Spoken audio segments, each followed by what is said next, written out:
Hi, sweetie. Okay, so today I'm making a one-pan dinner. I'm just making Sunday dinner because get this, I had a request, right? I had a request for fried rice, so I'm gonna make a video for that.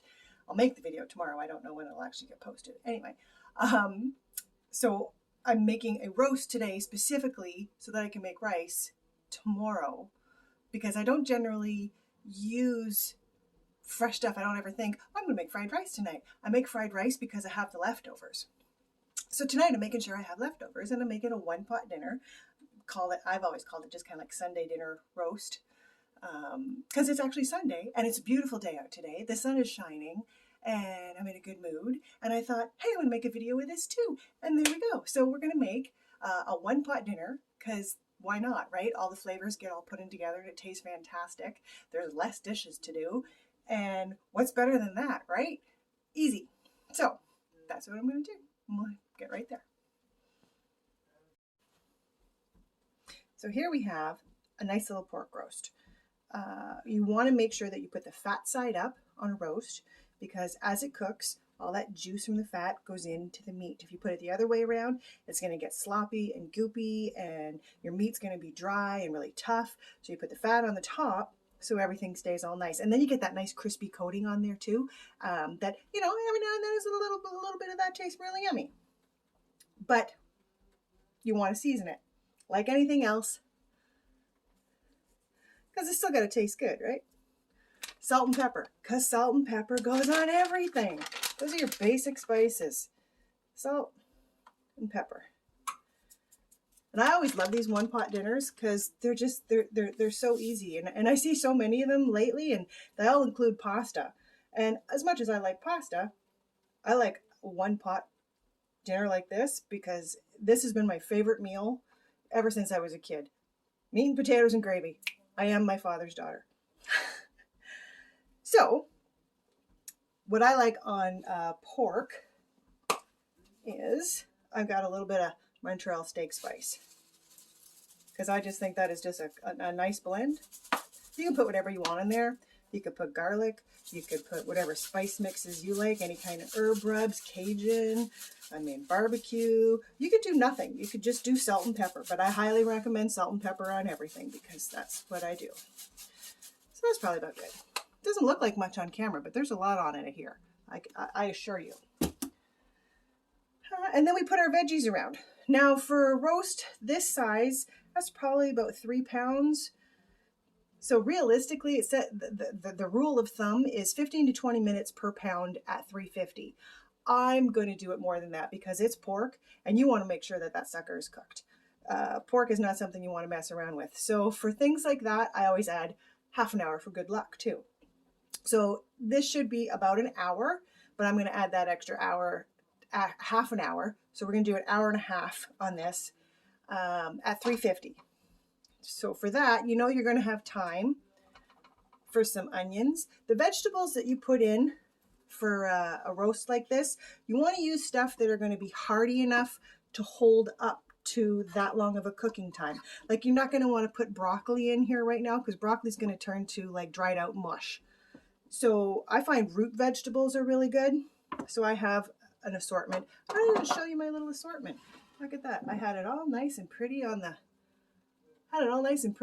We got potatoes, sweet potatoes, Brussels sprouts, garlic, carrots, and then the onion that I already put in there. So we're just going to put that all around the outside. You can mix them all up and make it look pretty. Generally, you would also do this in a roasting pan, but I, believe it or not, don't have a roasting pan here in our little winter cabin. I have very limited supplies here. So in a nice big roasting pan, it's going to contain it in a little more. But this is what I have, and it works just as fine. Work with what you have. So we got carrots, we got onion. I cut the onions in half because they might take a little bit longer, but like this, they should be fine. We got some potatoes. I've left the skin on them. I've just made them about the same size and taken all the little spots, you know, where the little eyes grow out of them. You could eat them, I guess, but it's not very good and it's not pretty. And we want to make things pretty. I've said that more than enough times, right? So we got our sweet potatoes. And I had a couple of Brussels sprouts, and they'll hold up to it. So I'm just using them up because they need to get used up. But doesn't that look nice? I'll put on there. I even put in some garlic here too. I put whole cloves of garlic. Just kind of around. I guess we really don't need it on the onion. Let's keep it with the vegetables. Put one more over here with the carrots. So there we go. So now that is seasoned. We also need to season our vegetables with a little bit of salt and pepper. And even though it's a pork roast, don't freak out, but I have some beef liquid bouillon. I sprinkle this stuff over top. Come on, we just give it a little drizzle kind of over everything while it's roasting.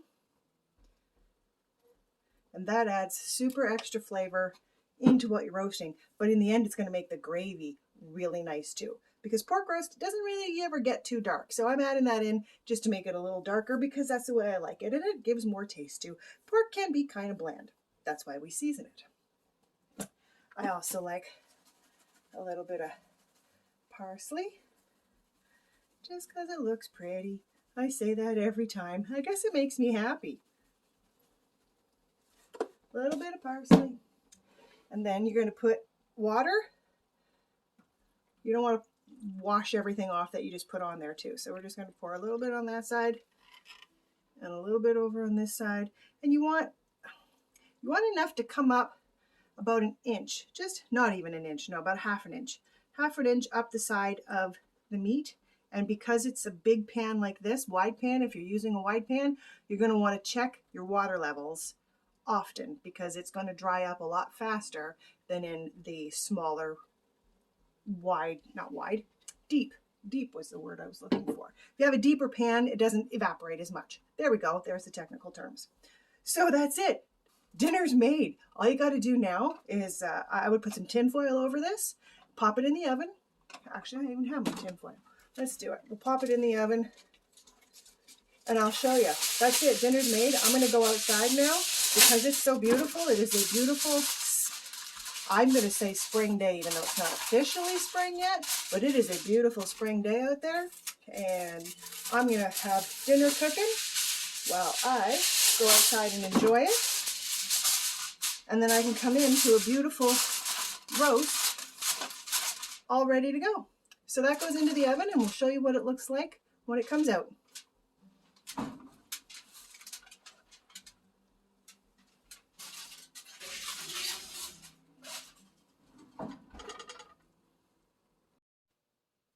There we go. Time lapse has happened and dinner is now done. I've been smelling it all afternoon and it smells absolutely fantastic. So this is actually going to be a quick outro because I want to get to dinner. Oh, also, I started talking about it earlier and I didn't finish. The other vegetables, the less hardy ones that are going to go to mush, you can use them. You just have to put them in later. Probably about half an hour before you think it's going to be done. That's when you would add them in. And it's basically the same as a beef roast. You just don't have to worry so much about doneness because it's okay to have some rare beef, but it's not okay to have rare pork. So here we go. Let's see what we have. And that's what I love about one pan dinner. Look at all that. That's just gorgeous. Anyway, that's the way Grandma makes Sunday dinner.